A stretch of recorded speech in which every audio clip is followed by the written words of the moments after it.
I get to sit down with intuition and lifestyle coach to the stars, Mory Fontanez. She has a new book out, and I can't wait to dig in. Check it out. How can I ask them to sacrifice themselves based solely on your intuition?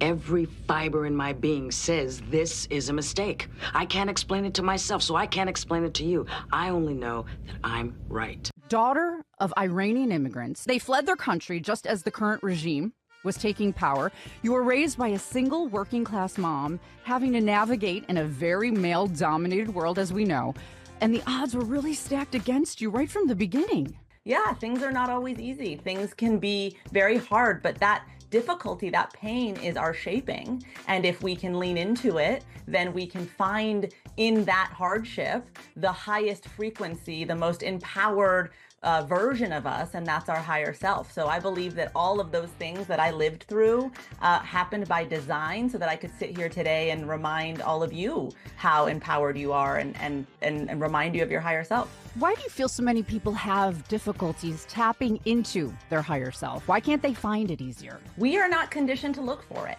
You know, we are conditioned to look to others to define our value.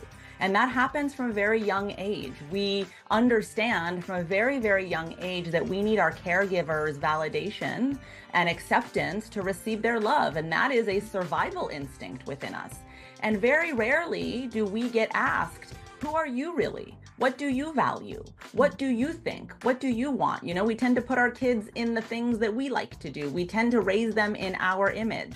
And so we set them out in the world unintentionally, really primed to become addicted to validation from the outside world. We keep getting met with these messages as human beings that our value is externalized. And so we aren't taught or asked to look within.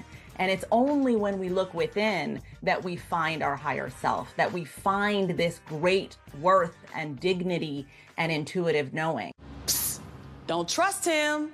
Who said that? You did. I'm your intuition. Now, I've always thought of intuition as that little voice that says, hey, Doreen, don't eat that extra dessert, or hey, Doreen, don't buy Tesla stock right now. But, you know, just that little voice, you know, that tries to help you do the right thing. But what exactly, in layman's terms, for my audience, is intuition? And what's the difference between that and say, instinct? Great question. Instinct is a biological, physiological part of us as a species living on this planet that has had experiences over time and that is there to remind us how to survive. So think about an animal's instincts. We too are mammals. We have instincts for our survival. Your intuition is there to allow you to thrive. It's not based on past information. It's a knowing in the moment that comes from a greater consciousness that you are able to tap into, and just in the moment it drops in, boom, like a fact. It's a present understanding of something that you can't quite explain, that you can't trace back to experience, but that just exists within you. The fact of the matter is that we all need to tap into our higher self, our higher being, and find that feeling inside that just is our voice, that voice. And use it. Use that voice. The world needs it more than ever right now.